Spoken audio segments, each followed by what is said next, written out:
Hey there, welcome to Factually. I'm Adam Conover. Thank you so much for joining me on the show again. You know, out of all the things that the Biden administration fucked up, and they did fuck up a lot of shit, one of their best decisions, though, was to orient the federal government a bit more towards taking on corporate power for the first time in literal decades. And one of the main ways they did this was by appointing Lina Khan, a 32-year-old legal scholar with very little to no experience in government, to be the chair of the Federal Trade Commission. Now, this was a sea change in the way American government treated monopolies and corporate power, because for the 3 years Lina Khan was in charge of the FTC, she changed the agency's approach to antitrust enforcement and consumer protection. She actively pursued cases to combat monopolies and ensure fair competition, which was something that the government had stopped doing for dozens of years. Under her leadership, the FTC went after the anti-competitive tactics of tech giants like Amazon and Meta. She finalized rules to ban non-compete clauses in employment, which gave workers more freedom in the workplace. She enforced the right to repair for electronics equipment like your iPhone, and she blocked the Kroger-Albertsons grocery merger, which would have massively increased consolidation in the grocery store industry. Now look, the FTC is a small agency with limited resources, and by no means did they win every case that was brought during Chair Khan's term. But the force of her leadership and the new ideas that she brought to the conversation have been so strong that even some on the right wing, like Steve Bannon, have seemed supportive of her. So it's time to start asking, have we started to see a real sea change in how this country overall views corporate power and the need to fight back against it? Now, while Lina Khan was in office, she actually appeared on this show. But now that she is a civilian again, because the Trump administration has taken over, I wanted to have her back on the show to ask what she learned from her time in government. Is this neo-Brandeisian antitrust movement a blip, or is it a real revolution that is picking up steam? It's a really important question, and I could not be more excited to have her back on the show to discuss how the fight on corporate power has progressed and what we can expect in the future. If you want to support the show and all the conversations we bring you every single week, I hope you'll do so. Head to patreon.com/Adam Conover. $5 a month gets you every episode of the show ad-free. We also have a lot of other wonderful community features. I'd love to have you join patreon.com/Adam Conover. And just to remind you, if you want to come see me do stand-up comedy on the road, I just announced a whole bunch of new fall tour dates. I'm taking my brand new hour coming up soon to Indianapolis, Indiana on August 14th to 15th, St. Louis, Missouri, August 16th and 17th, Oklahoma City, and then Tulsa, Oklahoma from September 11th through 14th, Brea, California on September 21st, Tacoma, Washington on October 17th and 18th, Spokane, Washington on October 24th and 25th, Des Moines, Iowa, November 5th, Atlanta, Georgia on November 6th, Philadelphia, Pennsylvania on November 13th, Washington, D.C. on December 4th, and Pittsburgh, Pennsylvania on December 5th and 6th. Head to adamconover.net for all those tickets and tour dates. I would love to come see you and give you a hug at the meet and greet after every single one of those shows. And now let's get to this week's interview with former FTC chair and personal friend of the show, Lina Khan. Lina, thank you so much for coming back on the show. Great to be here. I'm really thrilled to have you back. I'd been wanting to do a postmortem with you because we had you while you were in office, which was very fun to speak to a true government official, like making policy at a high level about an issue that I care about and we care about on this show. But now you are out of government, and I thought we could have a different kind of conversation. Like maybe things will, maybe your tongue will be a little looser or something. I don't know. I guess I want to ask, first of all, how have the last couple months been for you transitioning into civilian life? I mean, at a personal level, it's all been, good and fine. I mean, I think pretty troubling to see what's happening in government across the administration and the dismantling of so much of the good work that was done over the last few years. But, at a personal level, things are okay. Yeah. Do you feel that like the work that you were personally responsible for was dismantled, or do you mean more in general? More in general, like the Consumer Financial Protection Bureau has been basically shut down. And that was the main government entity making sure that people are not being scammed and defrauded in day-to-day finances, right? Yeah. So great day for payday lenders, and all the predators that had been really forced to be accountable the last few years are just now able to be on the loose because they sent the cops home. Yeah. I mean, why do you think that the public was so easily turned against an organization like the Consumer Financial Protection Bureau, which is it's so specifically set up to protect average Americans from things that hurt them every single day. Payday lending, credit cards, financial predation of all kinds are like rife in the economy. People are like constantly affected by it. They're getting the bills. They're like, oh my God, this is horrible. Yeah. Here we have this, organization specifically designed to protect them. And the new administration comes in, basically guts it, and people cheer. What's missing? Yeah, I mean, maybe some people cheer. I do think there is like a broader, effort to push back and say, this is not what we voted for, even those of us who did vote for this administration. There is a deeper question here, which is why was this administration able to come in and do this in a way that didn't face more public opposition? And I think it does speak to this issue of needing to figure out, how do we make government even more effective? How do we make sure that there are fewer obstacles to government materially improving people's lives? And at the FTC, I saw some of those obstacles and had to kind of work to, strip back the internal bureaucracy and the internal red tape that in many ways was a legacy of the Reagan administration. And in many ways, it's actually the biggest corporations that don't want effective government that are most vigorously advocating for that internal red tape. And so I think there is a kind of broader conversation and a broader effort that we need to make sure that government is able to act effectively and efficiently, and people have a clearer sense of all of the ways the government is directly standing up for them. Yeah, it's this problem where there are bad actors or people who the government is meant to regulate who work to make the government less effective.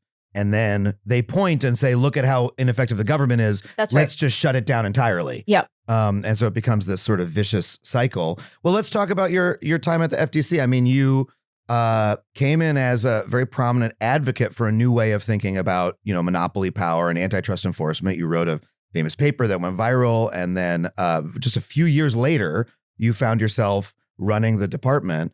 You say that you came in and, there were all these things set up in the Reagan years. What did you find when you got there, and what did you feel, okay, here's what has to change? Yeah, I mean, the FTC is a pretty small agency. At its height when I was there, it was like close to 1,300 people, and we have a huge job.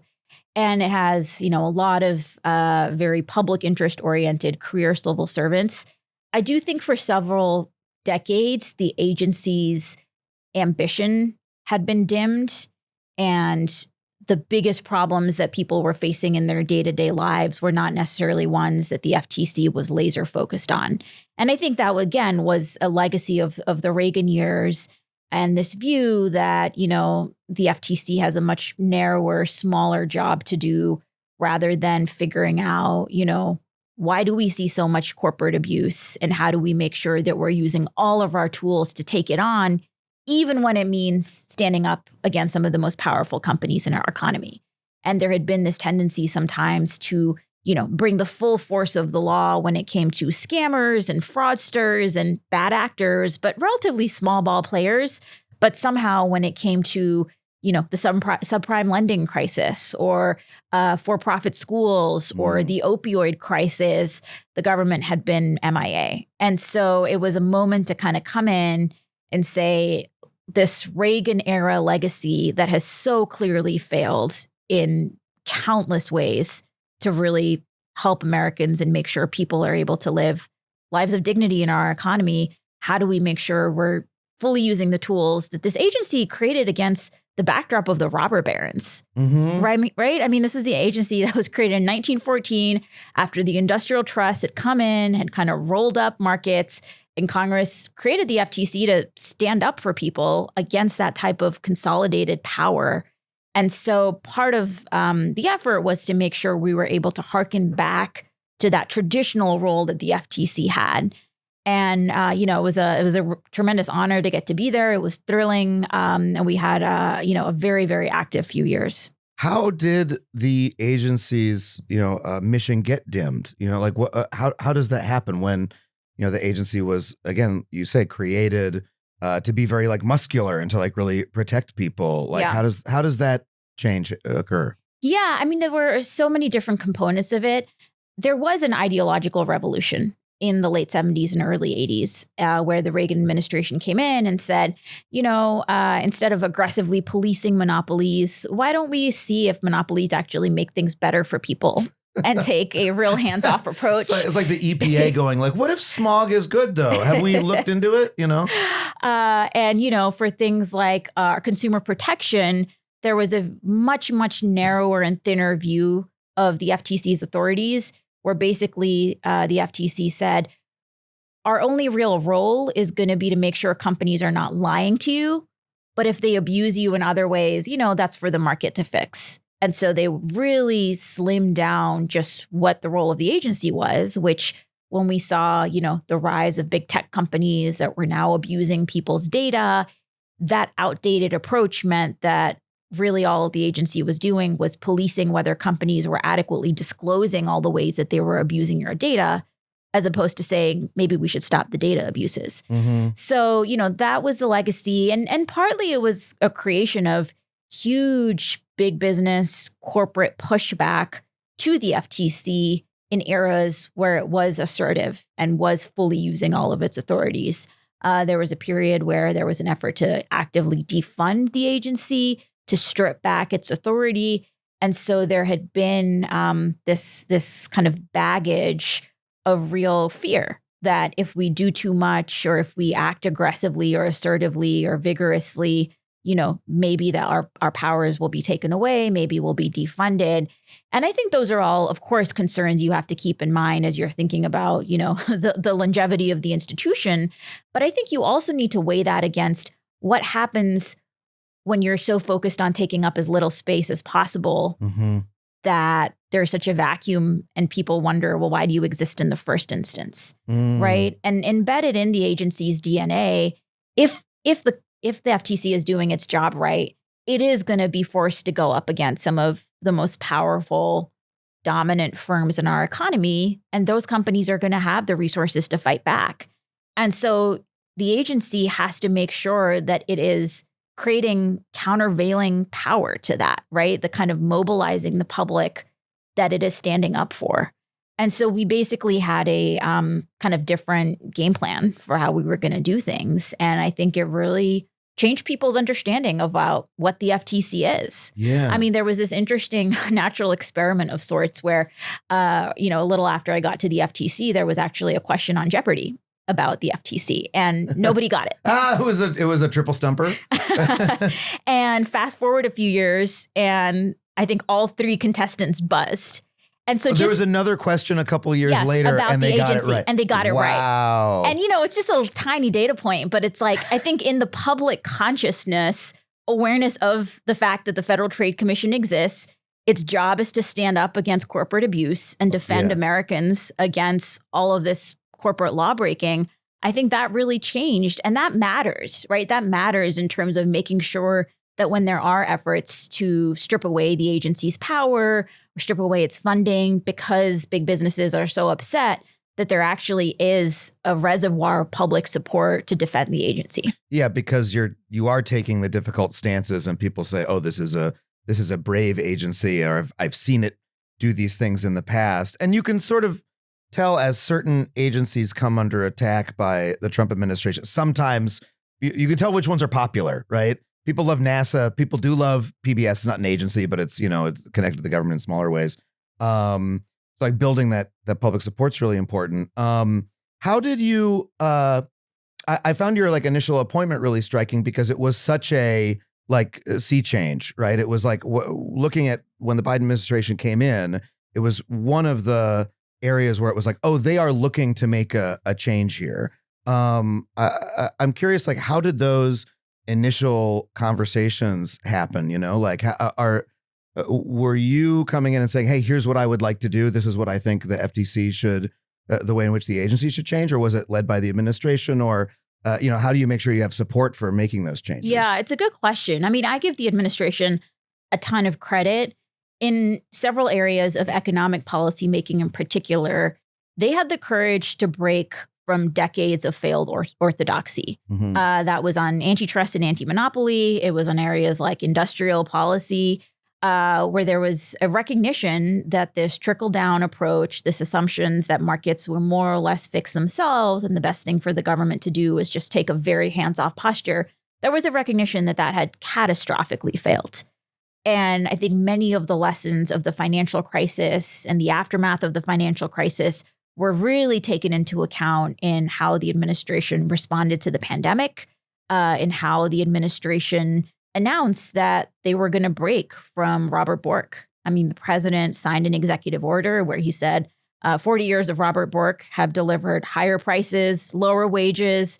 Robert Bork is, for those who don't know, he was a famous antitrust scholar and then a judge, and he was kind of the godfather of doing this radical pivot away from vigorous enforcement of our anti-monopoly laws in favor of a very hands-off approach that basically gave free rein to monopolies in all but a handful of circumstances. Maybe monopolies are good school of thought. He's sort of the king of that. Yes, yeah. the more pro-monopoly school of thought. Yeah. So, I was appointed. There were, several other key leaders across the administration, including Rohit Chopra, the Consumer Financial Protection Bureau, and folks in the White House that were really focused on how do we make sure that we are enforcing the law in a way that's actually responding to the day-to-day realities that people are facing, rather than these outdated assumptions and models and theories about how markets work. And so that was a game changer. And it is an area where I think we are seeing more durability, right? I mean, I think there was an open question for me personally about how much time are we going to have? Because that Reagan administration sea change, they had 8 years of Reagan plus 4 years of Bush. And so they had 12 years to radically reorient what they were looking to do and really instill it in the scaffolding of the building.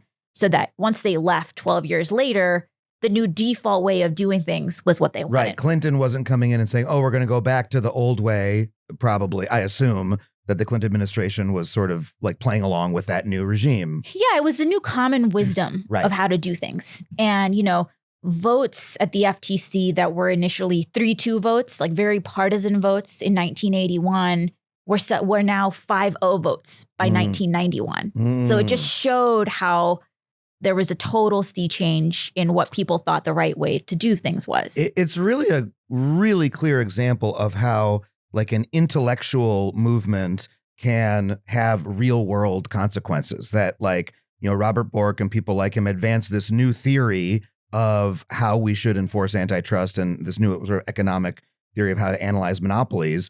And then it takes over to such an extent that 3-2 votes are changed into 5-0 votes, and then decades of American policy changes. I mean, it's not that often that you can see that concrete of a connection between an intellectual movement and public policy. It was remarkably successful, and I give them a ton of credit for that in terms of good job, guys. Yeah, really, you guys did what you set out to do, and guess what? It lasted for decades. Yeah. That said, the last few years have seen that old consensus crumble. And we did see really a new paradigm for how to do this. And for me, one question was, okay, if we only have 4 years or 3.5 years, how much of this can stick? Yeah. And it has been interesting to see much more institutional durability than I think many people expected. Obviously, we have seen pretty troubling backsliding in a whole set of areas, but it hasn't been the kind of wholesale reversion to the pro-monopoly school of thought. And so it really shows that there is durability here. Folks, as summer heats up, I'm always trying to cool down my spending so I can spend more money on, AC and trips to the water park. And you know what burns up my bank statements the most? My wireless bill. I'm sure yours does too. And that is why I highly suggest you check out Mint Mobile. Did you know that with Mint Mobile, you can get the coverage and speed you're used to, but for way less money? No, seriously, way less. Right now, Mint Mobile is offering 3 months of unlimited premium wireless service for $15 a month. So unless you like spending too much money, a switch to Mint means high-speed data and unlimited talk and text delivered on the nation's largest 5G network, all without overpriced coverage or unexpected charges. When I go on tour, I'm on my phone a lot, a lot. And having great coverage and unlimited data keeps me connected, keeps me working, and keeps me sane. I do not know what I would do without it. And now with Mint, I can keep my very livelihood and sanity, but at a much more reasonable price point. So this year, skip breaking a sweat and breaking the bank. Get this new customer offer and your 3-month unlimited wireless plan for just $15 a month at mintmobile.com/factually. That's mintmobile.com/factually. Upfront payment of $45 required, which is equivalent to $15 a month. Limited time new customer offer for the first 3 months only. Speeds may slow above 35 gigabytes on unlimited plan. Taxes and fees extra. See Mint Mobile for details. Yeah, well, I want to ask you about the first steps of you coming in and making that change, because again, you're at the very beginning of that old consensus crumbling and a new way of thinking about it. And you come in as the head of the agency, and you're leading people who have been doing it the old way for a long time, and that can lead to conflict. I think a lot about, for instance, departments in city prosecutors' offices where the progressive prosecutor comes in and now they're leading, all of these prosecutors under them who have been, locking people up, Larry Krasner in Philadelphia, people like that. And there's always a lot of like internal strife, right, to try to turn the ship. And so I'm curious, how did you approach that as like, the new leader trying to change how the agency works from the top down? It can be difficult. Yeah, it certainly has its challenges. And, I think the first thing to remember is that these are career civil servants, right? Mm-hmm. They were not calling the shots in terms of, big picture, what was the agency going to do?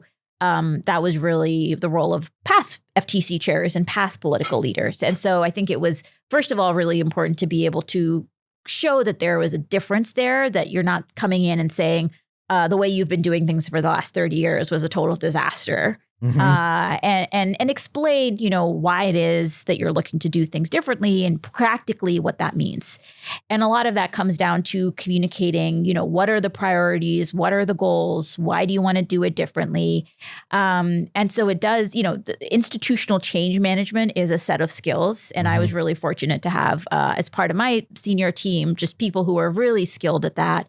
And, some people are not going to want to do it the new way, and that's okay. And, some of them ended up departing. But I think a lot of people did end up recognizing, and especially once we started racking up, significant court victories, even after doing things slightly differently, it really helped create this positive feedback loop where people recognize that, yes, we were taking some risks because we were going to make arguments that were a little different than how they'd been made previously.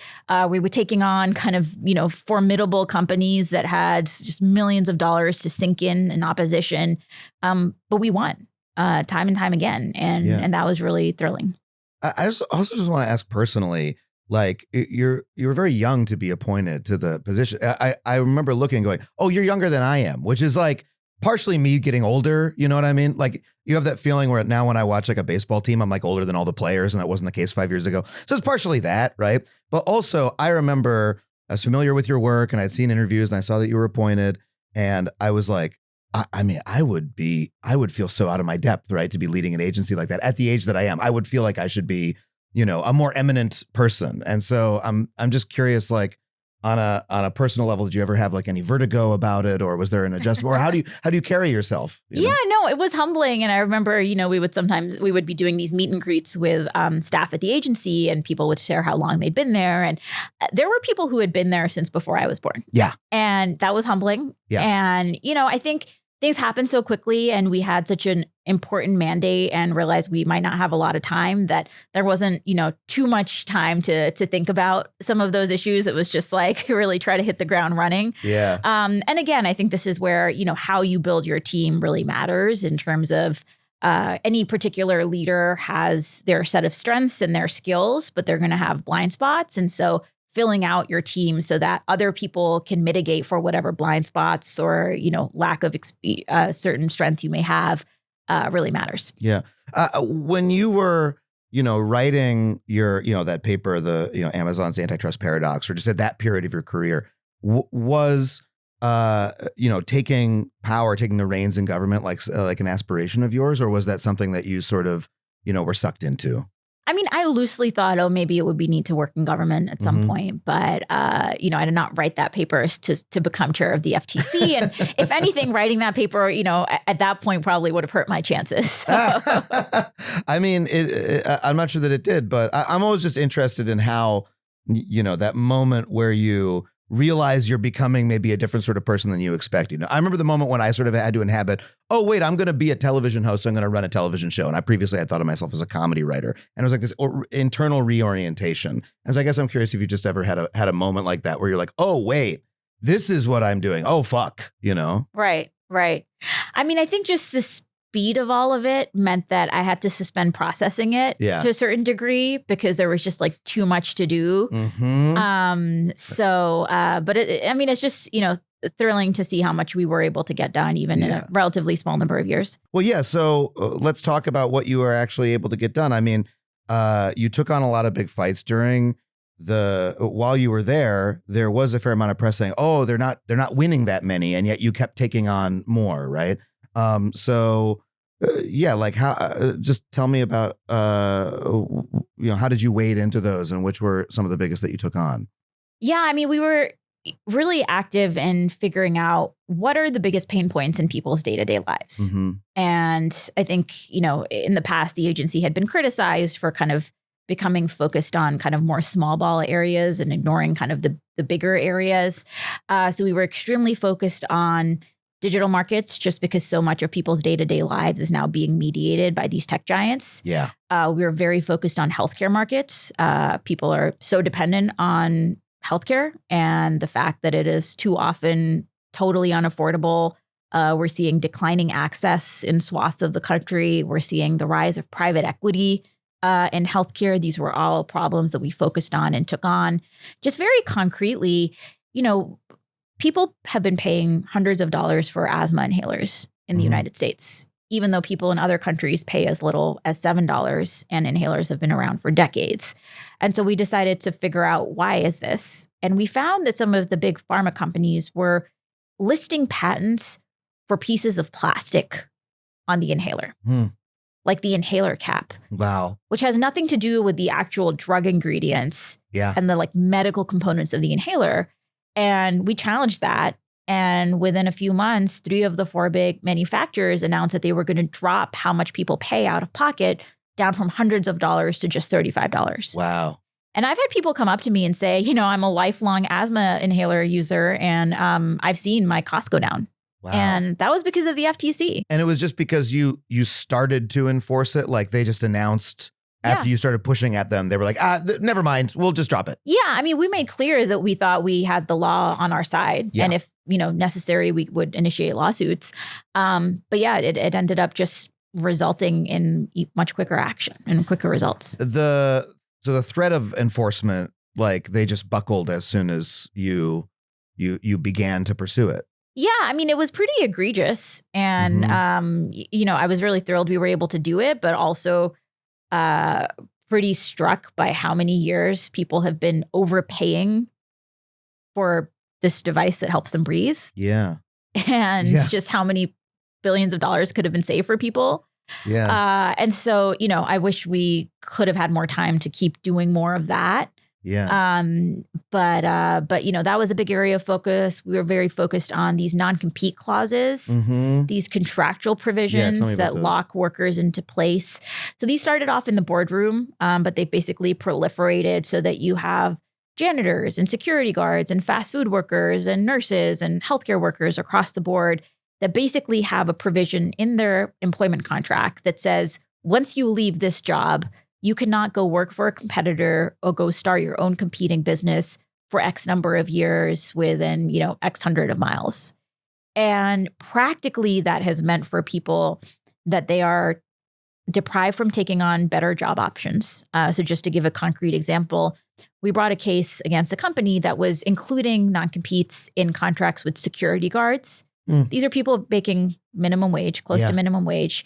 We had, stories like there was a security guard that needed to basically take on a different schedule so he could take care of his kids. He found another job that would let him do that and pay him more within, his town.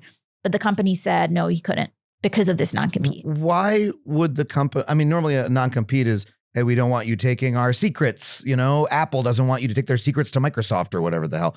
What possible interest would this company have in not letting a security guard leave and go be a security guard somewhere else? Yeah, companies make all sorts of arguments. They say, well, there are certain trade secrets or proprietary information.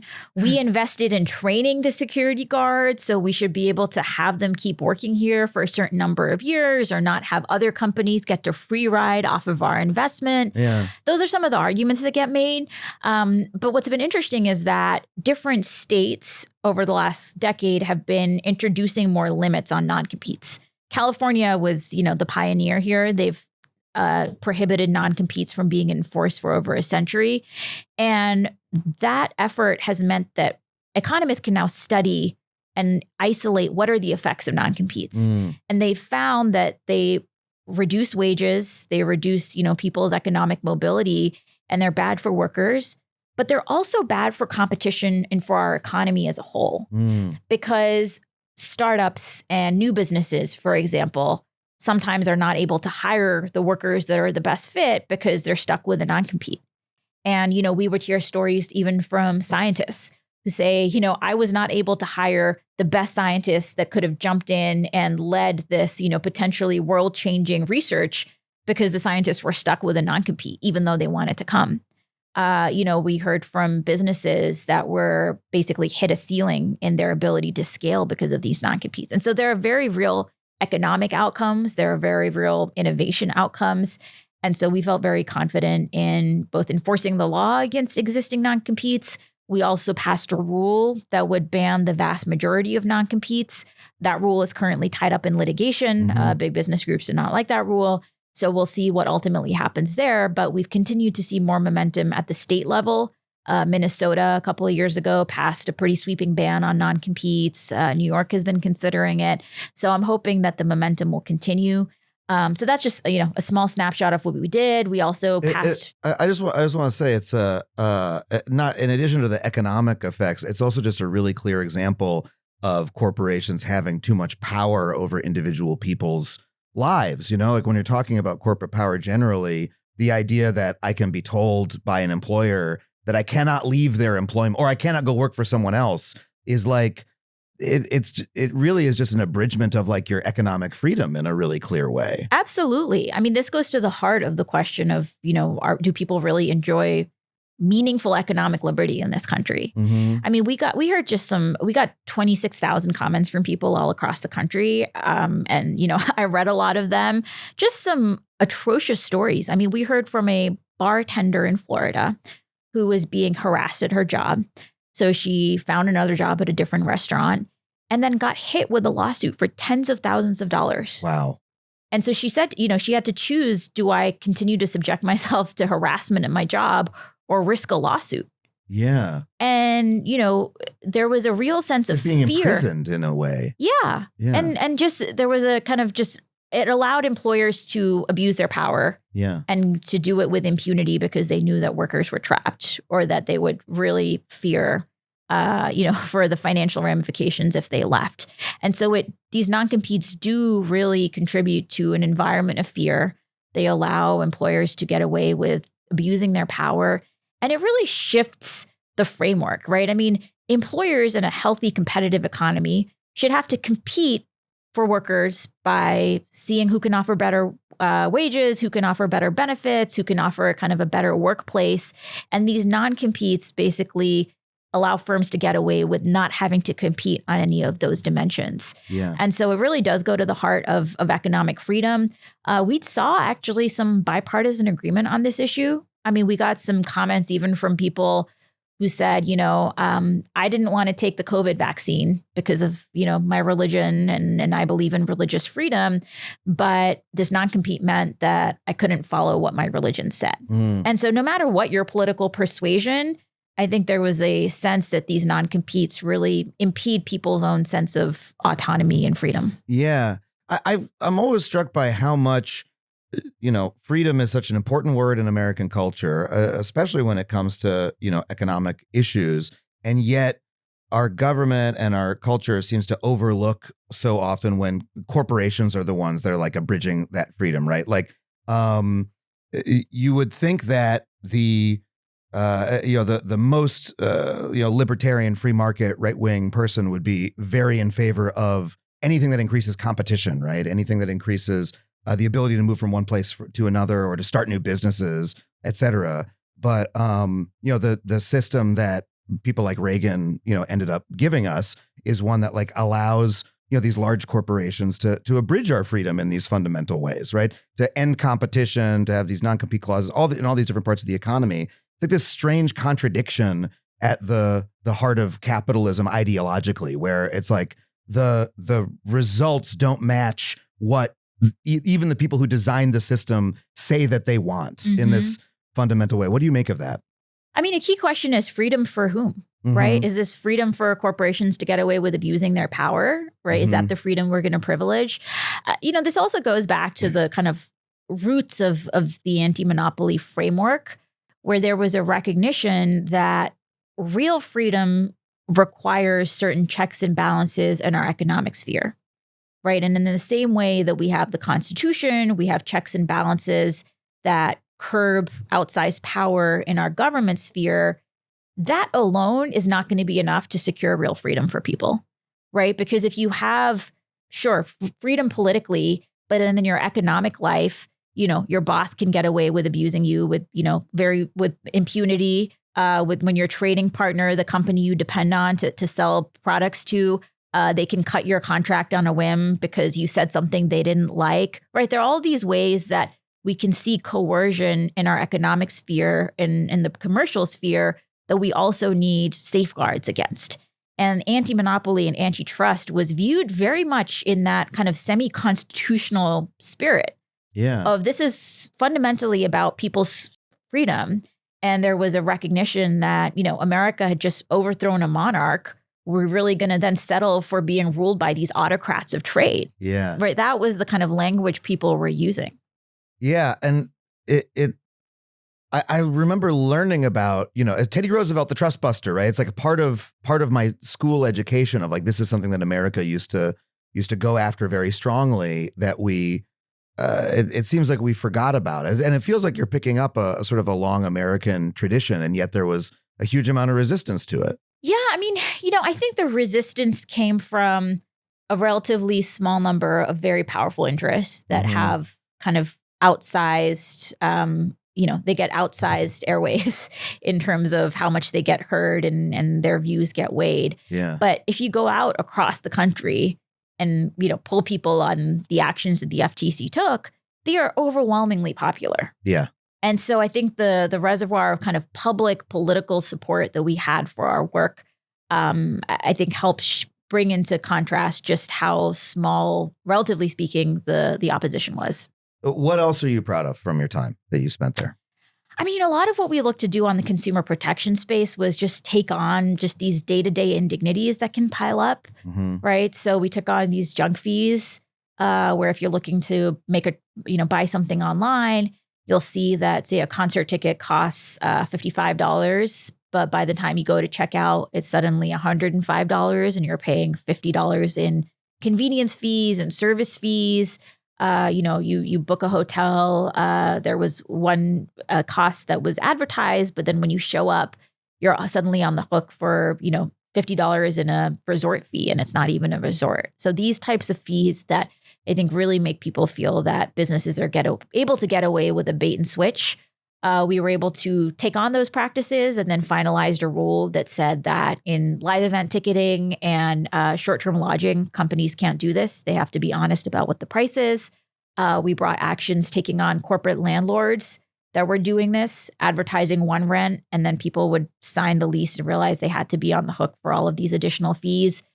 We also finalized a rule that requires companies to make it as easy to cancel a subscription as it is to sign up for one, because we've seen that as businesses have made a kind of pivot to more and more subscription-based lines of revenue, they can have an incentive to make it supremely easy to sign up. Look, I've tried to cancel an Amazon Prime membership before, and it's like you have to find the grayed out, yes, I want to cancel button like 4 or 5 times. You're like hunting for the button that lets you cancel. Yeah. It's like they put you through a funnel, and you can tell it has been tested to make this as difficult as possible. And sometimes I still think I have an Amazon Prime membership and I don't know it. Like I'm like hunting around on the site. Are they charging me and I don't even realize it? Like I'm paranoid because I'm not even certain that it went through. Yeah, I mean, we actually sued Amazon precisely for making it difficult for people to exit Prime subscriptions. Yes. And when we looked at their documents, we found that they had actually come up with a name for the cancellation process. Project Iliad.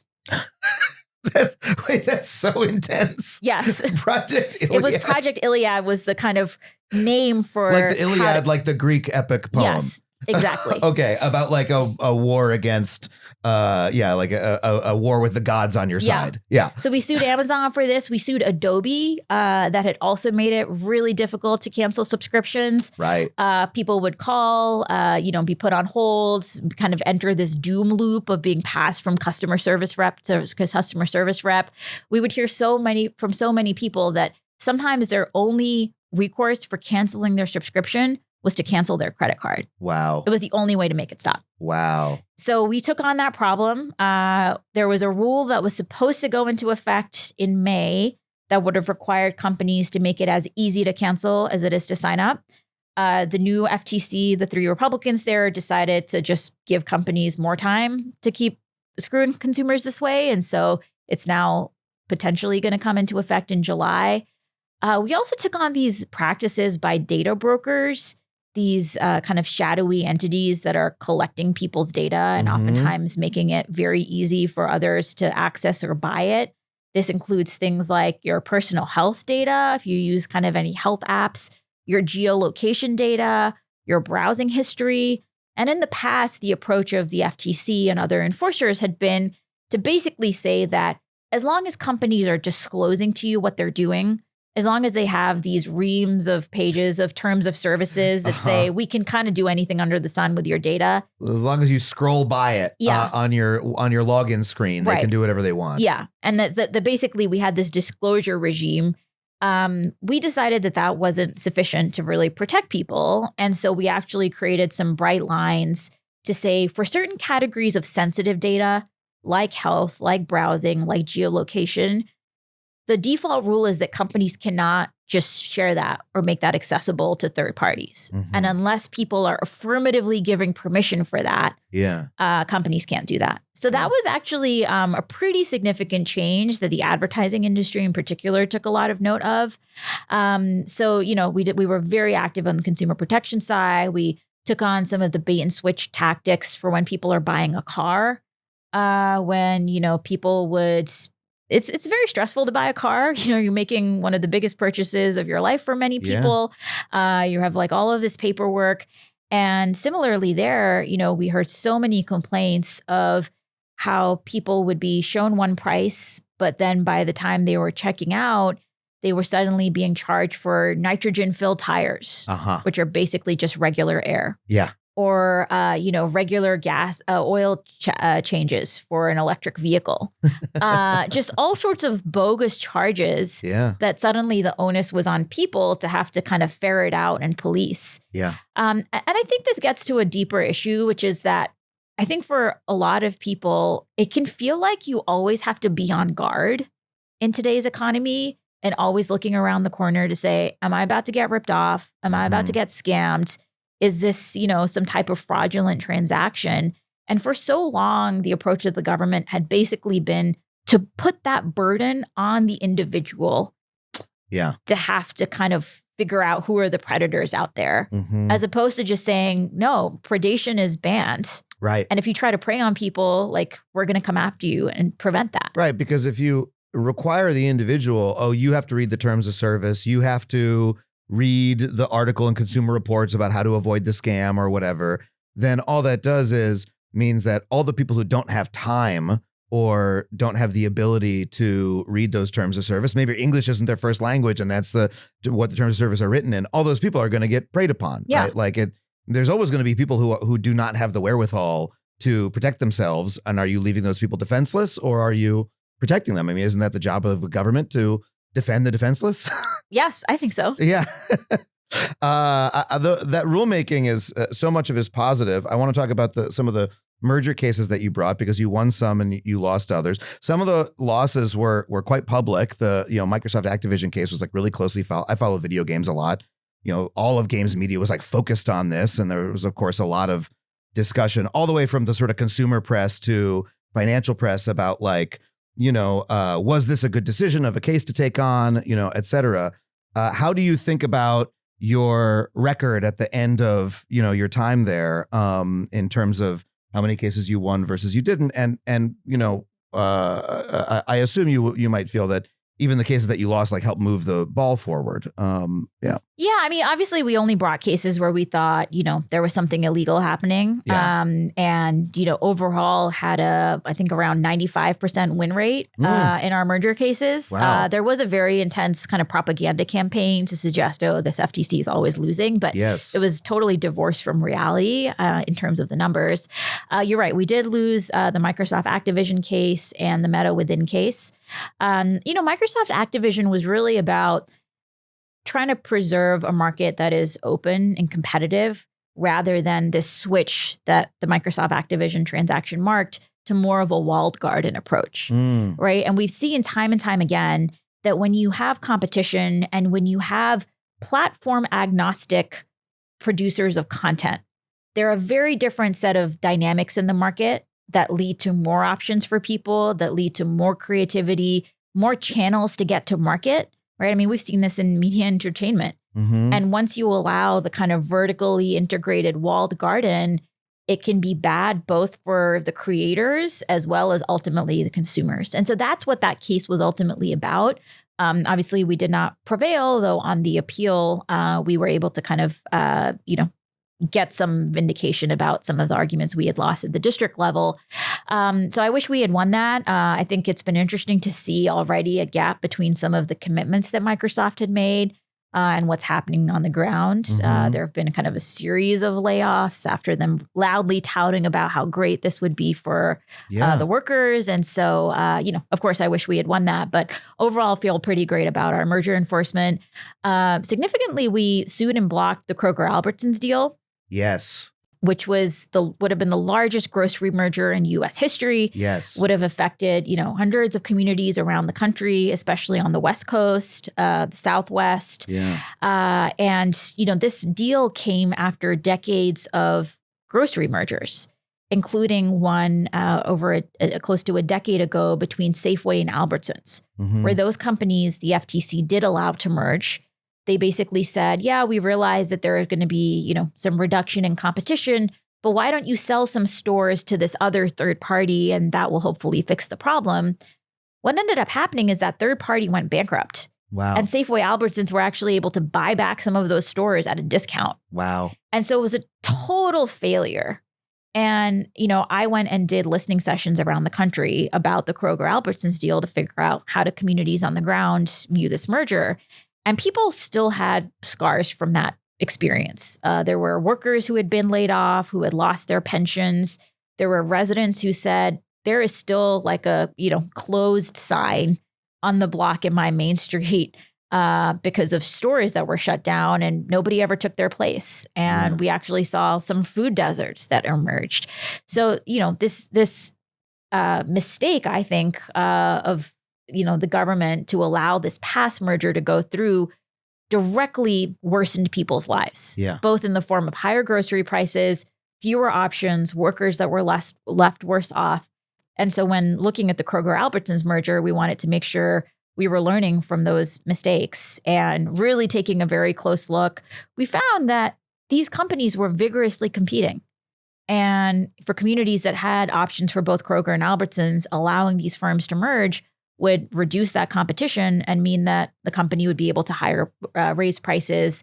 We heard a lot from unionized grocery workers that shared that the ability to bargain with Kroger against the backdrop of also having a contract with Albertsons really gave them significant bargaining power and significant leverage.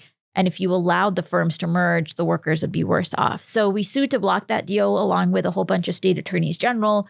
Got a really fantastic opinion from the judge. This was the first time the FTC had tried to block a deal, not just because it would be bad for consumers, but also because it would be bad for workers. And so really marked a step forward in that way. I remember that being a part of that because I think part of the Robert Bork school of thought is like all that matters is consumer welfare. Right? All that matters is prices going down and availability of different goods and et cetera. But that leaves out the fact that like all of us are consumers. We are also all workers. We all have an employer. That's like half of our or a third of our lives. right, is spent at work. And like that should factor into government decision making, right? About how to protect people, is making sure that as workers we are protected. Absolutely. And it's totally part of the antitrust laws, and the tradition is to make sure we are protecting competition, not just for people when they're buying things, but also in, the workplace. Yeah. The all of the enforcement that you did, win and lose, really it sort of reshaped the market in corporate America, right? For companies buying each other. Like, did you see a response, not just in terms of the companies that you're prosecuting, but in general, did corporate behavior start to change? Absolutely. I mean, we would hear from senior executives, senior deal makers, senior lawyers about how previously, when they were, thinking about engineering mergers, they would talk about antitrust, if at all, at the very, very end. And, there was an environment where companies would choose to roll the dice, even if they knew a deal was illegal, because they thought, maybe the government will let it through. Mm-hmm. And under the last administration, they recognized that we were going to take a much more assertive approach. We were not going to accept these weak settlements that were likely to fail. And it really changed the incentives of these firms. We would hear them say the potential for antitrust risk is now as part of the conversation on day one. And so top of mind for us as we're thinking about deals is this legal or illegal? That you would think that would always be the first thing you would consider. Hope, right? Yeah. And so that was real positive in terms of trying to create deterrence in the marketplace and, dissuading firms from doing blatantly illegal mergers. And so that was a real positive. Obviously, it came with some kind of hysteria and some emotions about, why can't we just do whatever deal we want, even if it's illegal? But I think on net, it really helped the American public. Yeah. Well, actually, let me ask this. In terms of them thinking what was legal or illegal, you were also changing what mergers were legal and illegal, right? Like, isn't that part of the sea change that you were trying to bring about? Is like changing because you're making the argument that some of these mergers are illegal, and you have to make it to a court sometimes, and it is a matter of interpretation. So you're also trying to change their understanding of what behaviors are legal and illegal, right? I mean, the law that primarily polices mergers has been around since 1914. So the law wasn't changing. But what we found was that in some instances, there was still case law that was on the book, judicial opinions that were still good law that were basically being ignored by the companies. And so we put them on alert that, the Supreme Court precedent hasn't expired. It's still good law. We put out new merger guidelines after talking extensively to market participants, including the Writers Guild. That. I remember we made statements in support of the new merger guidelines. They submitted a really, really fantastic submission about kind of explaining how vertical integration in media had really led to a lot of harm for creators and workers. So we put out these new guidelines that basically try to provide a more updated framework for how enforcers should think about deals and whether they're illegal or illegal. So yeah, there was some evolution in how kind of companies were having to think about this. So you're having to re-educate them and, change not just the legal environment, not just your enforcement, but sort of everyone's conception of how the market should work. One thing that one story I wanted to share with you was last year I was at this conference that brought together a bunch of labor people, a bunch of people from the tech world, and some venture capitalists for like some conversations. It's a very cool conference. Found myself at a table with a couple of people who work in venture capital, very nice folks, but we, started talking about what they do for a living, blah, blah, blah. And at one point they go, we like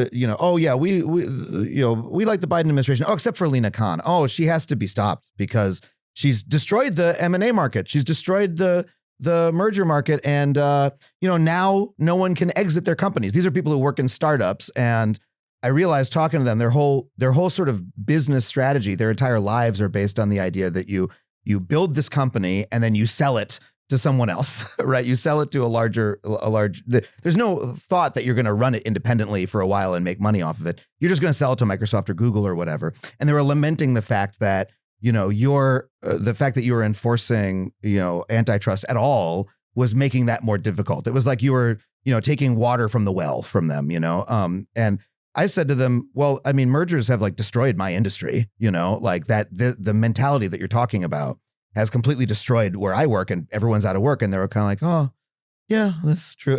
We just sort of conversation kind of ended there. Right. But it struck me how much you were going against like the fundamental logic that was underpinning huge parts of the American economy, specifically the tech sphere. Right. That's a really difficult thing to go up against. And it really caused a backlash, didn't it? I mean, the big tech companies were pretty upset. They would file all sorts of recusal petitions to try to get me kind of taken off of cases because I had like written a law review article. They really threw a lot at us in terms of trying to weaken the FTC, weaken our ability to do our jobs. They were not successful. And ultimately, we did see deterrence where we had seen, I think it was over 800 acquisitions by the 5 big tech companies over a decade, not a single one of which was stopped, that allowed them to become these massive gatekeepers and monopolize all sorts of markets. We've now had judges rule that Google is a monopolist in online search and, in digital ad tech markets. The Facebook trial is ongoing. And so we needed to make sure that we were learning from that experience and not repeating the mistakes of just allowing these tech giants to go on a buying spree, even when that would eliminate competition in the market. So, it was not celebrated by the tech giants themselves. But candidly, I would go to Silicon Valley periodically and meet with actual startups and actual founders. And yes, some of them, some of them were dreaming of an exit by being bought out by some of these companies. But many of them wanted to see if they could be independent and actually said that the reason they had to think about an exit sometimes was because it had become so impossible to compete independently. And actually antitrust enforcement that allowed the market to be more open and competitive and didn't result in situations where you have, say, an Apple getting to be a gatekeeper for whether a founder's app is accessible or not. And that can overnight kind of flip the switch and suddenly they're off the App Store and are seeing kind of their business dry up. That type of outsized power that these companies currently enjoy over consumers, but also over swaths of founders and entrepreneurs, that was not healthy for the long term. And actually having a more assertive FTC and DOJ, they recognize could be a real positive. Yeah. And I had a longer conversation with those VCs, as I was thinking about it later that night, what I wish I would have said, they're imagining, well, the only way I can get investment for the startup that I'm getting the money for is if I promise the investors I'm going to sell to Google, right? That's sort of the premise of their entire lives, is this idea. And, what I wish I could have done was shake them by the shoulders and say, what if you could like be Google? Or what if there could be thousands of Googles? What if, you didn't, like, that wasn't the only exit? Would that be a better world? I don't know if they had ever considered that or not. But the practical reality is, like, you were going up against a huge amount of money and power, and there are folks who credit, your enforcement with a huge amount of, the tech world, the Mark Andreessens of the world, right, tilting right and supporting Trump in the last election, specifically because they got radicalized by, the Biden administration starts enforcing, antitrust for the first time in generations, and suddenly the tech industry, which had been free to run rampant, right, is being regulated for the first time. And they're like, oh, we don't like that. And we are now going to pick sides in a way where we never did before. That it was sort of like this large reaction. Did you have any fear that was going to happen? Or do you think that narrative is overblown? Well, look, I think there are a lot of narratives, Yeah, I mean, look, I think a world in which either political party decides that they're not going to enforce the law against donors to the party is really bad. I think it's pretty corrupt. Yeah. I think it undermines belief in the rule of law. And I think Americans on the whole are already pretty disillusioned with the government.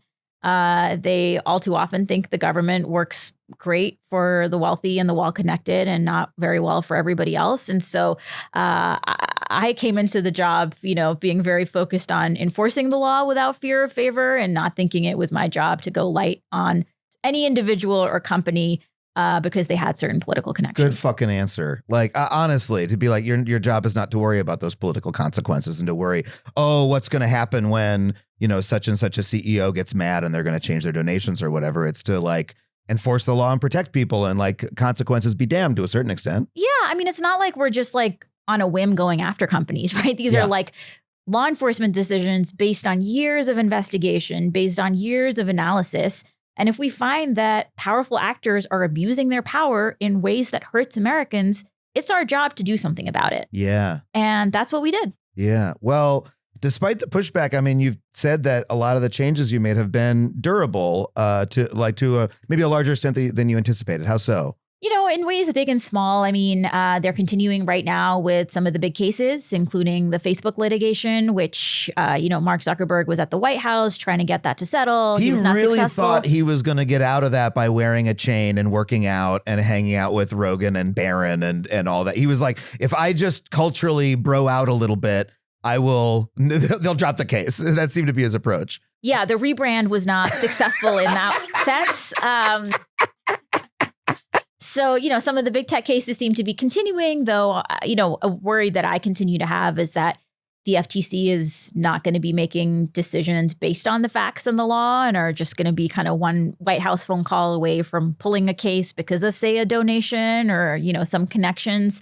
They did recently pull a case that we had filed against Pepsi, where we had, after a 2-year investigation, found that Pepsi was systematically discriminating against smaller grocery stores and giving them much higher prices than they were. Really unbelievable for Pepsi to discriminate, for them to think that, because everyone's discriminating against Pepsi all the time, and for them to think they're bigger than anybody else. I'm sorry, please go on.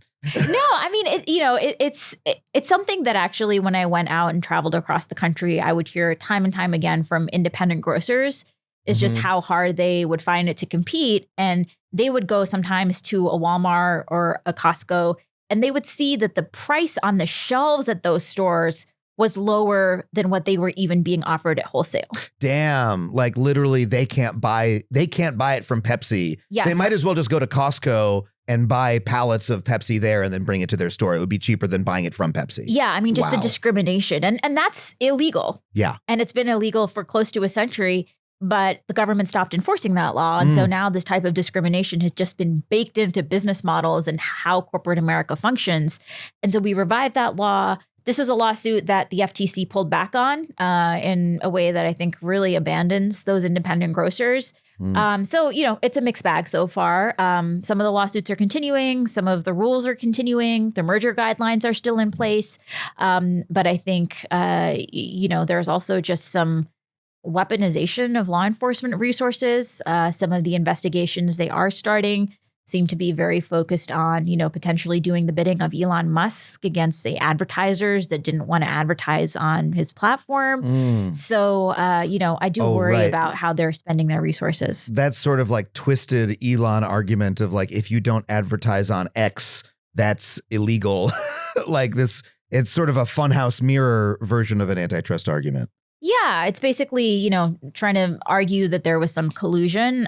I didn't investigate it, so I can't say definitively, but it seems pretty direct a result of, wanting to do a powerful person a favor. Yeah. Keeping on the transition, you said earlier that, you admired the Biden administration really coming in and wanting to make a change economically and focusing on what's affecting people's lives, what's affecting people's material reality. I, as someone to the generally to the left of Biden, was like surprised and heartened by that. I was like, focusing on poor people's, material stresses. That's like what I want the government to do. That's part of the political program I think would work. You being put in as chair and the work that you did, I was like, this is a great improvement in the government, making people's lives better. And you really saw the Biden administration focusing on that in their rhetoric and policy making. And yet, when they lost the election, the narrative that we took away as a country was, everyone was economically struggling. The Biden administration didn't do enough or care about that. And people revolted, right? That like you saw the administration really try to focus on pocketbook issues in a way that I had always wanted a government to do. And it kind of didn't work, politically in the long run. I'm curious, what your view is of that overall project? What was the disconnect between the public and what the administration was trying to do generally? Yeah, I mean, I don't profess to be some type of kind of electoral strategist or expert, and there are a lot of diagnoses and analyses about what happened. Inflation was real. Yeah. People were paying more than they were several years ago. And I think, there was various factors that were driving that, including some overhang from what happened during the pandemic in terms of huge supply shocks. I think what had been interesting for, a lot of observers of some of these dynamics had been that prices shot up during the pandemic, understandably, because there were serious supply chain jams. But as those supply chain jams got resolved, prices did not come down concurrently. And there was a big question about why that was. And at least in certain concentrated industries, we certainly saw some executives boasting on earnings calls about how basically the fact that consumers had become used to these higher prices basically gave them additional latitude to keep prices high even as their costs came down again. And so, I suspect that was a dynamic, and, that probably was an opportunity for the administration.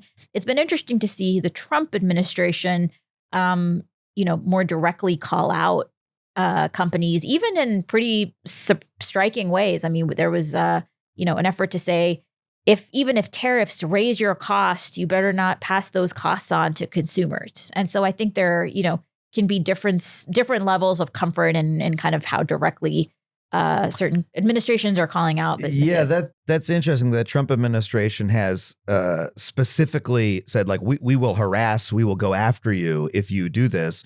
And companies as a result have like backed off putting like a tariff charge on a bill or that sort of thing.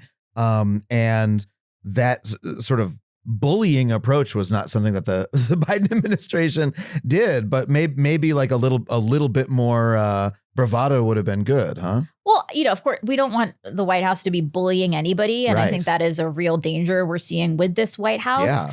I do think that, and the White House did to their credit, note that in certain industries, like in agriculture and meat packing, we were seeing some of these dynamics. But I think there was a broader administration and its efforts, and the FTC was, a small part of that. And, I hope we learned the right lessons from the last few years. Yeah. I think we're still processing what they are, like the end of the last election, I think, was so wrenching for, so much of the country that it's still been hard to pull apart what went right and what went wrong, like where was the disconnect? Again, I look at it sometimes, I say, oh my God, the Biden administration did a bunch of stuff that I wanted to have done. And yet here we are, everyone talks about it as an utter failure, economically, especially that the administration didn't, listen to people's real pain, didn't respond to it. And yet there were programs where it was trying to. And so I'm still piecing what was the fundamental mistake, apart from Biden being too old and all of that. And, that's a whole other political issue.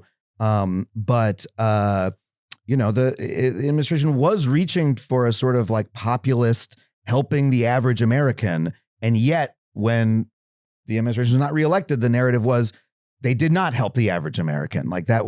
And I'm still trying to figure out what that meant. Yeah, I mean, I think a couple of things. First is, the work that the FTC and CFPB and a handful of other agencies were doing were kind of one component. I think there were kind of different approaches across government. I think there were instances in which rules and, changes to people's lives took too long to come into effect. And that goes into this issue of how much internal red tape is there, how much internal bureaucracy and handicapping is there. And ultimately, I think there was also a question of, the bully pulpit. And, when I would go out to places like Ames, Iowa, or Kansas City, or, parts of Arizona or Nevada, I would hear from people just across the board a real interest in seeing their government stand up to corporate lawbreaking. Yeah. And parts of the government were really doing that. And sometimes people just had no idea, even people who were following politics. And so I think, this goes to kind of just how are we communicating to people and what are people learning? Well, and I think you're pointing out that, or at least what you're making me think is, yeah, we did not have the president out there saying this is what we are doing in quite as strong a way as maybe we wish he had. Like it was you were in there doing the work. Other agency heads were as well, but it was not. Didn't feel like it was being led from the top in this really muscular way, and to some degree. What I find interesting though is that even though, again, we had a complete change in administration, and your work received such blowback from the Wall Street Journal wrote countless editorials about attacking your work, et cetera. You have received more praise from people allied with the current administration than I think probably most other agency heads. I think Matt Gaetz has said nice things about you. I believe you found common cause with Josh Hawley at times, et cetera. I know you. There's a famous photo of you with Steve Bannon, right? I think you had a conversation on his show, right? That I assume was relatively friendly. So I'm curious about what do you make of the wing of the populist right that is looking at these issues? Do you think that it's is it evidence that the ideas that you're trying to get into the political ecosystem are finding purchase, or is there? Do you have any suspicion about are they in good faith, et cetera? How do you evaluate that? Yeah, I mean it's certainly true that antitrust and anti-monopoly has been this island where we have seen significant bipartisan agreement over the last few years, even amid peak partisanship. Mm-hmm. I think there are several factors driving that. I do think that there is, there was a lot of concern about the tech giants and whose speech were they privileging versus not. And, do we want a handful of executives getting to decide who gets seen and heard, in the 21st century public squares? I think that was a driver.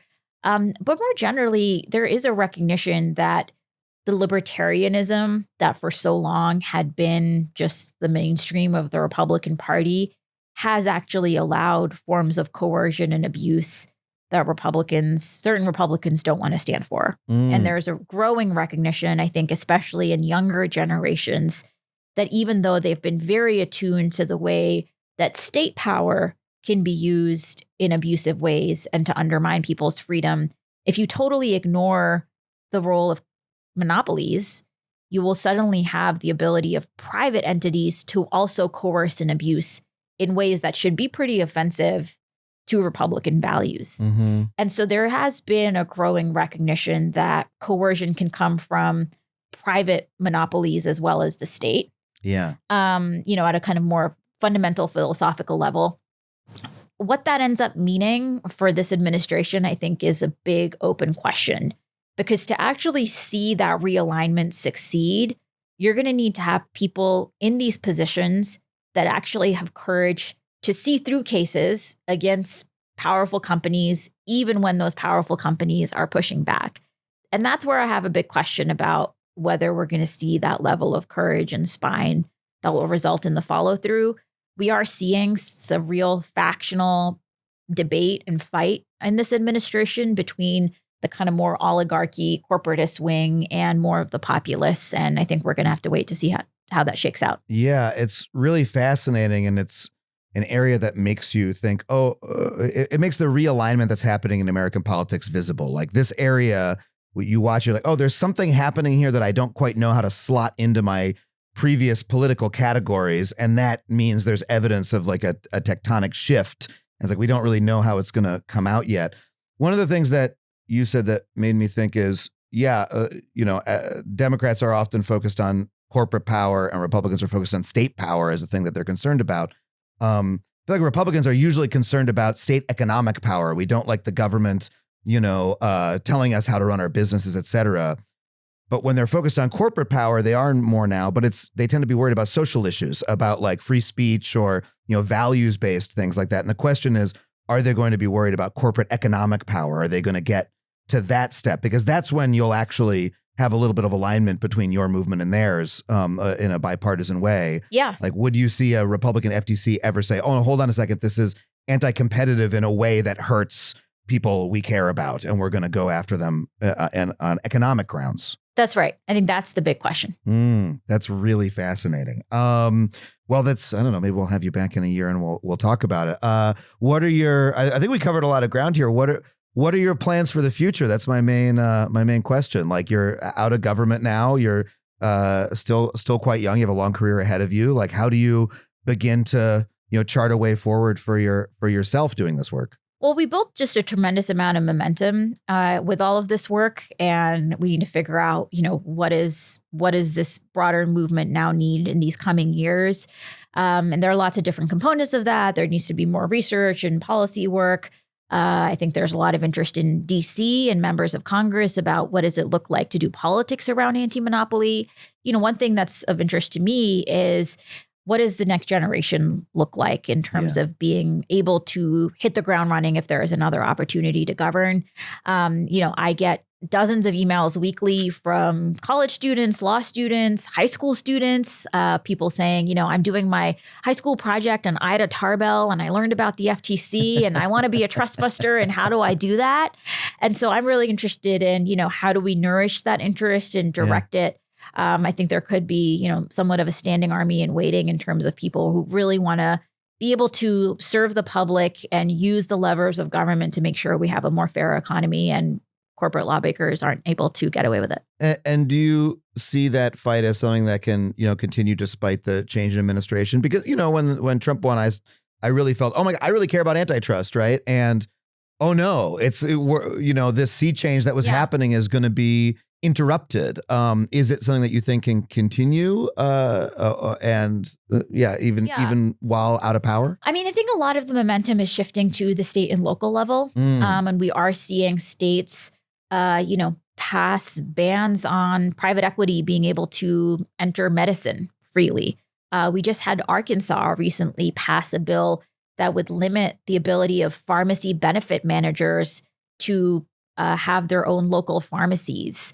We're seeing states and localities pass laws banning algorithmic price fixing. Yeah. So, we are seeing on the local and state level serious legislative wins that are checking monopoly and corporate power. Okay. And I don't know. It does feel like the movement that you've led to some extent has had it's had an effect on American political and economic culture, like in a way that has surprised me a little bit. Does it surprise you? Are you coming out of this, feeling optimistic? I mean, yes and no. It's the day to day of what's happening in DC. It's hard to be optimistic sometimes, but I think big picture, what I've seen is that sometimes it can feel like the economic challenges that people face in their day to day lives are just a fact of life or just happen to us like the weather, as opposed to being the result of very specific legal and policy choices that people in positions of power are making and not making. Yeah. And, I think one effect of the FTC's work these last few years is that more and more people recognize that these things are not inevitabilities and that we have government entities like the Federal Trade Commission that are charged with standing up against that corporate abuse. And if we are still seeing that corporate abuse, it's because those actors are not doing their jobs. Yeah, I wonder if the changing, Americans' cultures, understanding of these issues is even ultimately more important than the work of the FTC. Right? The FTC, as you say, is a small agency, can only do so much in a limited amount of time, the amount of time that you have there.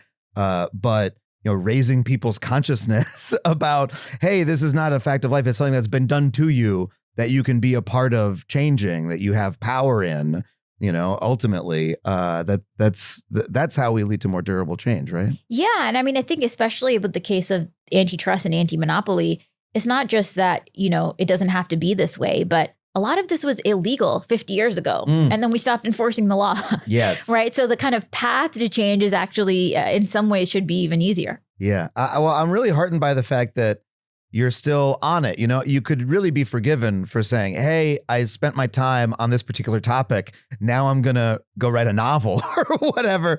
I certainly in my own career, I'm like, I've been doing this enough. I want to do something new. And so the fact that you feel that you're still in the fight, that's inspiring. I mean, I think the work is too important in terms of just like people are getting a bad shake in America oftentimes, in our economy. And I think we really need to help change that. I'm so glad that you're continuing that work. Thank you so much for being on the show again. It's really wonderful to have you back, and I hope we'll get you back for a third visit sometime. Thanks so much for having me. Well, thank you once again to Lina for coming on the show. And thank you to all of you who support this show on Patreon. Once again, if you'd like to join them, head to patreon.com/Adam Conover. $5 a month gets you every episode of the show ad-free. For $15 a month, I will read your name in the credits of the show. This week, I want to thank Avaro Eggberger, Tracy, Nicholas Jose Saura, Aaron Harmony, Joseph Mode, Rodney Patnam, Greg 0692, Marcella Johnson, Matthew Bertelson, aka the Bunkmeister. Now, those are the most recent people to support, but let's just read some random folks from the middle of the list, too. I want to thank Tom Picone, Paul Mauk, Spencer Campbell, Margie, David Conover. That's my dad. Thanks for supporting the show, Dad. Lacey Teigenhoff, Kelly Lucas, and Sam Ogden. If you want to support the show and have me read your name or your silly username at the end of the show, head to patreon.com/Adam Conover. We'd love to have you. And if you want to come see me on the road, of course, head to adamconover.net for all my tickets and tour dates. I want to thank my producer, Tony Wilson, and Sam Roudman, everybody at HeadGum for making the show possible. Thank you so much for listening, and we'll see you next time on Factually. That was a HeadGum podcast.